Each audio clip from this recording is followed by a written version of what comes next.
Selepas berkahwin, Mior Abdurrahman telah membawa isteri keduanya ke Singapura.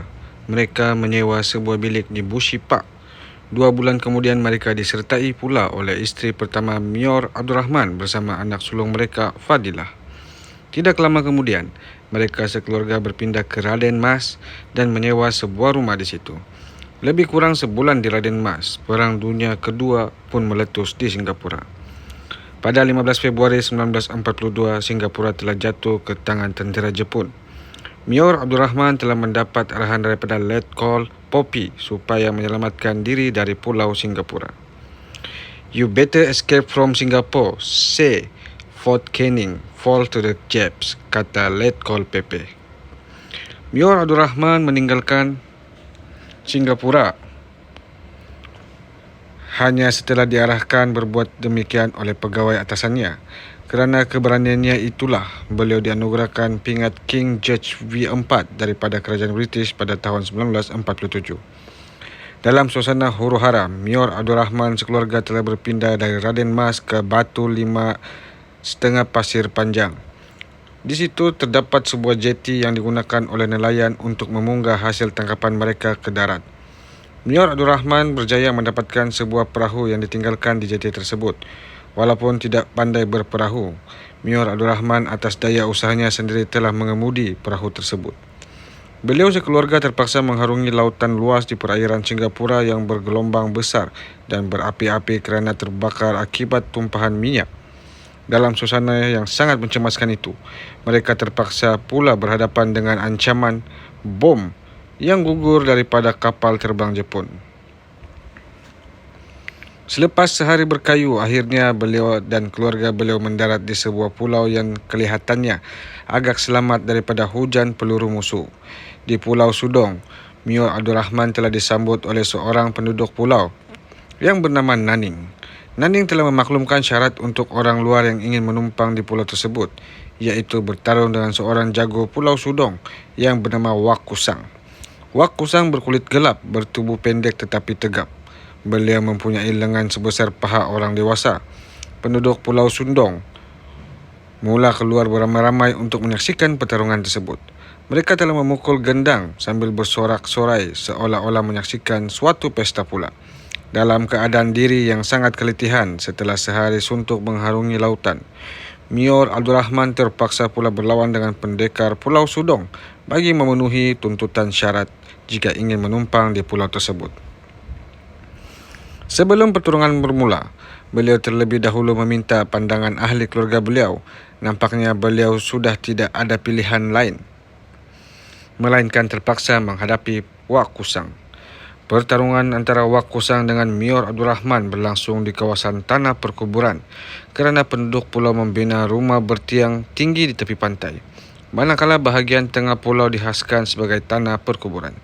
Pertarungan tersebut berlangsung dalam suasana yang sangat tegang dan kuat dan hebat. Dengan berkat ilmu silat seni gayungnya, maka di akhir pertarungan Wak Kusang telah dihempas oleh Mior Abdurrahman. Darah mula mengalir daripada kepala Wak Kusang kerana kepala beliau terhempas ke batu nisan kubur di situ. Kemenangan Mior Abdurrahman telah disambut dengan perasaan gembira oleh ahli keluarga beliau. Penduduk pulau pula telah bersorak gembira seolah-olah telah menyaksikan suatu perlawanan sabung haiwan. Pada suatu malam, lebih kurang 1 minggu beliau berada di Pulau Sudong, Mior Abdurrahman telah bermimpi didatangi satu lembaga yang memberi amaran kepadanya, iaitu suatu bahaya akan menimpa penduduk Pulau Sudong. Lembaga tersebut menyuruh Mior Abdurrahman berusaha menghalang bahaya itu dan ia berjanji akan membantu beliau. Pada keesokan harinya, iaitu pagi tanggal 17 Februari 1942, penduduk Pulau Sudong telah mendapat khabar bahawa tentera-tentera Jepun akan mendarat. Orang-orang yang berada di Pulau Sudong menjadi gempar apabila berita tentang pendaratan tentera Jepun telah membimbangkan penduduk pulau kerana mereka banyak mendengar berita tentang kekejaman tentera Jepun. Seorang nelayan dari Pulau Berdekatan datang ke Pulau Sudong memberitahu anak dan isterinya telah dirampas oleh tentera Jepun dan dibawa naik ke atas kapal perang mereka. Terdapat beratus-ratus kapal perang Jepun yang berlabuh di hadapan Pulau Bukum. Berita ini telah menggemparkan penduduk Pulau Sudong. Masing-masing menjadi begitu khawatir dan bimbang, lebih-lebih lagi kepada ibu bapa yang mempunyai anak-anak gadis.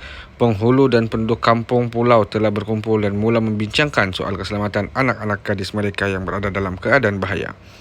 Berbagai-bagai pandangan dikemukakan. Penghulu Pulau Sudong mencadangkan supaya dipindahkan sahaja semua perempuan-perempuan muda ke Pulau Senang atau ke Pulau Pawai, sementara yang lain mencadangkan supaya perempuan-perempuan muda disorokkan ke dalam hutan.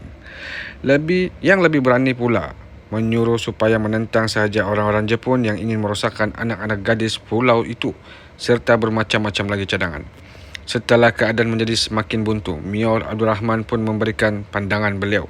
Orang-orang pulau memang menaruh harapan kepada beliau kerana mereka mengetahui Mior Abdul Rahman pernah menewaskan jago Pulau Sudong iaitu Wak Kusang.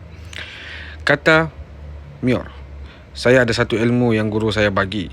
Ilmu ini belum pernah cuba, tetapi kita boleh cuba. Syaratnya kena masuk gayung dahulu," kata Mior Abdul Rahman. Penduduk Pulau Sudong kemudian diarah untuk mengisikan air ke dalam tempayan. Mereka bertanyakan Mior Abdul Rahman di mana mereka boleh mendapatkan air tawar kerana pada kebiasaannya, air tawar diperolehi daripada Pulau Senang. Mior Abdul Rahman lalu berdoa memohon supaya diturunkan hujan.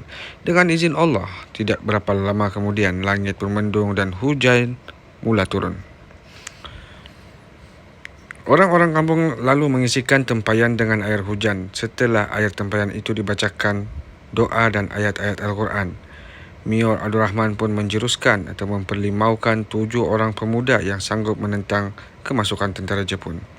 7 pemuda tersebut terdiri daripada Naning, Matresat, Ahmad Puah, Keke, Mustafa, Bendol dan Wak Kusang.